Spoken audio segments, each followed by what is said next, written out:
आज नवरात्रि के पहले दिन में आप सभी को मेरी तरफ से नवरात्रि की बहुत बहुत हार्दिक शुभकामनाएं। सुख शांति समृद्धि भगवान आपके जीवन में बहुत खुशियां लाए। तो इसी के साथ देखिए मेरी पूजा शुरू होती है। उसके लिए मैंने 3 कलश भर लिए थे। 3 कलश में मैंने स्वास्तिक बनाए और 3 कलश में स्वास्तिक बनाने के बाद मैंने उसमें जल भरा हुआ था। जल भरने के साथ ही मैंने उन जल के उसमें डालूंगी पात्र में चावल के दाने। चावल के दाने इसलिए डाले जाते हैं, वो होता है सुख और शांति का प्रतीक। तो इसी में मैंने चावलों के दाने डाल दिए।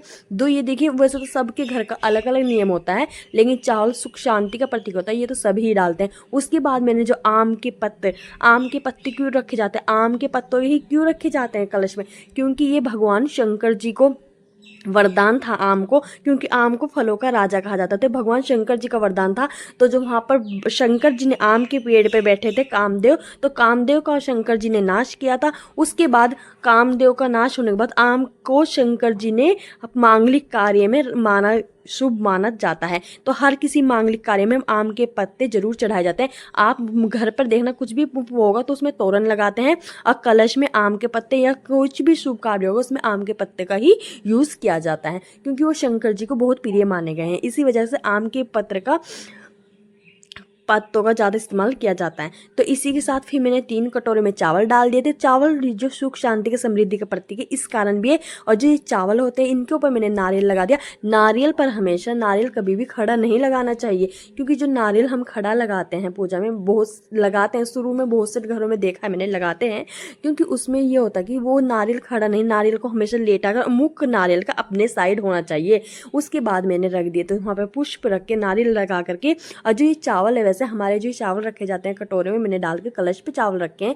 ये चावल जो हमारे यहाँ होते हैं, ये चावल हम इन नवरात्रों में रखेंगे।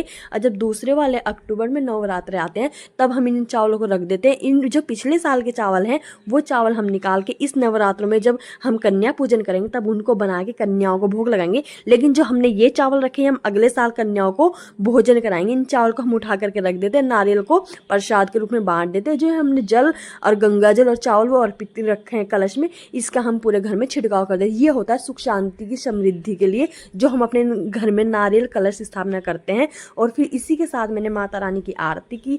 आरती करने के बाद मैंने माता रानी को पहले शक्कर का भोग लगाया। शक्कर का भोग लगाने के बाद मैंने माता रानी से आशीर्वाद लिया, माता रानी मुझे हर फील्ड में तरक्की दें। तो उसी के साथ पहले सबसे ज़्यादा जरूरी होता है जो हम माता रानी के जौवे बोते हैं, तो इससे पता चलता है कि हमारी मतलब कि पूजा किस तरह से सफल हो रही है। तो ये माता रानी के जौवे बोते हैं, ये भी 9 दिन तक हम इसमें पानी का छिड़काव देते हैं। इसमें कम पानी का छिड़काव देना चाहिए, ज़्यादा नहीं देना चाहिए।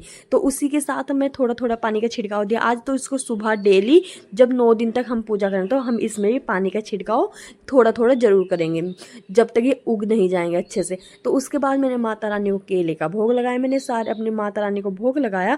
भोग लगाने के बाद तो देखिए इस टाइम माता रानी का आज पहला नवरात्र का दिन है, तो माता रानी का चेहरा मतलब कैसा चहक रहा है, मतलब कि देखिए मतलब कि मंदिर में अलग ही सुकून है।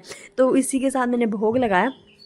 अब भोग लगाने के बाद मेरी मतलब कि मैं सुबह, वैसे तो पहले मैं मंदिर गई थी और मैं खेड़े पे गई थी, लेकिन वहाँ का मैंने वीडियो नहीं बनाई क्योंकि मुझे आज पहला नवरात्रा था। तो पहले नवरात्रे वाले दिन ज़्यादा वो होता है, तो मैंने वहाँ की वीडियो नहीं बनाई थी। सिर्फ मैंने अपने मंदिर में जो मैंने पूजा की और जो अपने घर पर पूजा विधि मैंने वो करी, उसी की ही मैंने वीडियो बनाई थी।